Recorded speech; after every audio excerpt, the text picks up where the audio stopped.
So I'm putting these slides in because Angel is very interested in this area.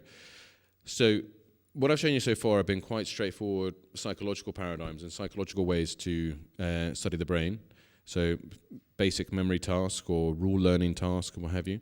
There's a growing movement now within functional imaging to use more computational models as the psychological paradigm. So moving away from calling things attention or emotion or memory, but using sort of mathematical constructs to see to probe how the brain works.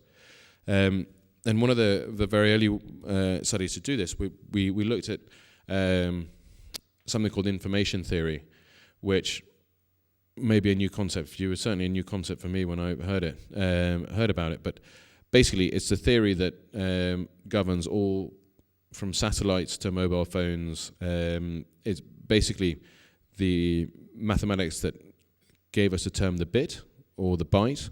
We talk about megabytes, gigabytes. So those are units of information, basically. It was the information that was developed during the Second World War to maximize the efficiency of transferring signals in the British Army. And at its simplest level, it's a way of looking at probability. So the information inherent in an event can be is a measure of its probability. And I'll give you an example. So if you were walking down the Castellana and everyone had a Real Madrid T-shirt on, but then you came across one guy who had a Chelsea T-shirt on, that guy would have a high information value because he tells you not all people walking along the Castellana are Real Madrid fans. So it's the same as if you see the first time you see a black swan, it tells you not all swans are white. So highly improbable events give you a high information content. There's another thing called entropy, which is a measure of the unpredictability of a situation. And these are very simple mathematical terms. So entropy, basically, so take another example. When you're walking down the Castellana and there are an equal number of people that you pass that have Real Madrid T-shirts and or Chelsea T-shirts, so there's an equal number. So you are uncertain, the next person you meet, whether a priori they will have a Chelsea T-shirt or a Real Madrid T-shirt. So that's been in a context of uncertainty. And the hypothesis was that there was going to be a lot of the brain sensitive to the information content, so we call that surprise, so the one person with the Chelsea T-shirt. But that the hippocampus would be very sensitive to the uncertainty, so being in the high entropy condition. And what we did was, again, very, very simple. We showed people colored shapes. So you can see here they were either one shape or other, and there were two colors. And all they had to do was press the corresponding button, one of four buttons. But the manipulation was that they had different probability distributions. So in some, they were almost all, say, red squares, which would be a low entropy situation. But it's saying in this example, it could be that there was 25% were purple triangles, 25% were green triangles, 25% were the other two. So there was an equal probability of everything happening. So that would be a high uncertainty what's coming next. This just shows how we model this statistically, the changes in entropy and surprise or the information content. And what we showed is exactly what we predicted. You see here the left hippocampus is very sensitive to these uncertain situations, which sounds quite abstract, but when you are trying to learn something new, you need your hippocampus working, particularly when you're in an uncertain environment, because that's when you really want to be absorbing information.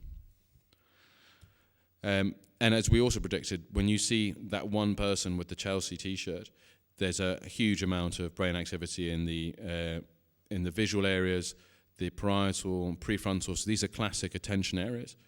So it does raise a question whether in the future we'll be thinking about brain activity or brain processes more in terms of these simple computational processes, as opposed to saying, oh, that must be an attentional effect.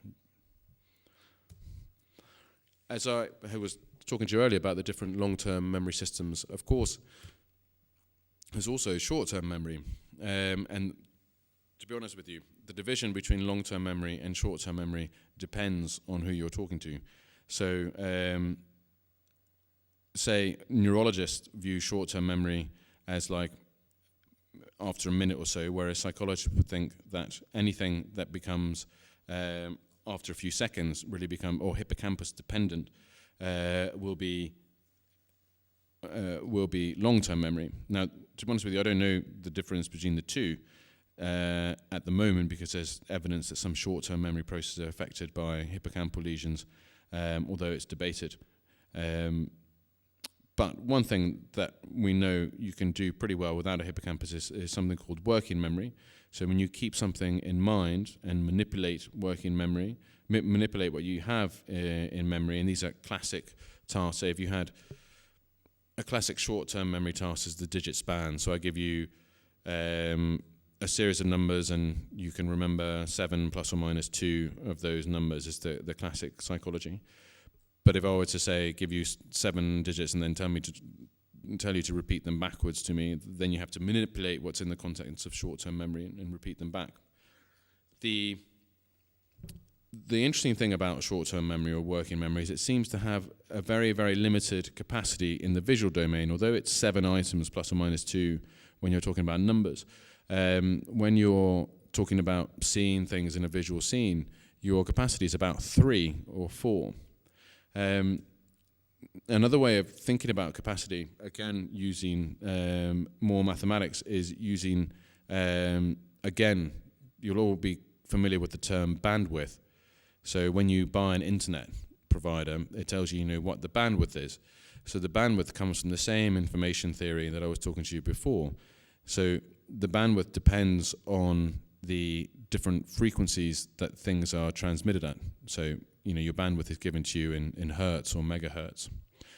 And another thing you have to we're becoming increasingly aware of is the brain functions at lots of different frequencies. So even when you're not doing anything, the brain cells, their electric potentials are doing this at lots of different frequencies. So some parts are working at 10 hertz was the alpha frequency. Some are going really fast at gamma frequencies or high gammas, 150 hertz, things like that.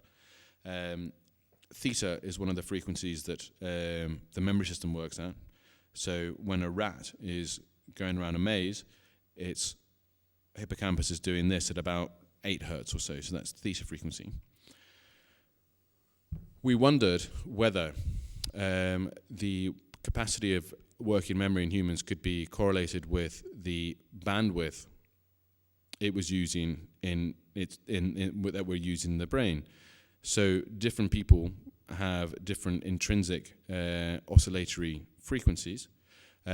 So the idea was to do a short-term memory task. So this is a classic short-term memory task developed by Ed Vogel in Oregon, where you have a central fixation cross, then you get a cue to look one way or the other, then you have these colored squares, so you attend to the left in this case, and after a brief delay of 1.2 seconds, you then have to indicate whether there's been a change in that display. So you see, in this case, there has been a change of that square. And you can work out the capacity of an individual subject by looking at the number of correct hits, and the number of false alarms, and you can work them out. And you see, the capacity is probably best measured with the higher load, so the higher number of squares. So you go up to 6 here, but you see the capacity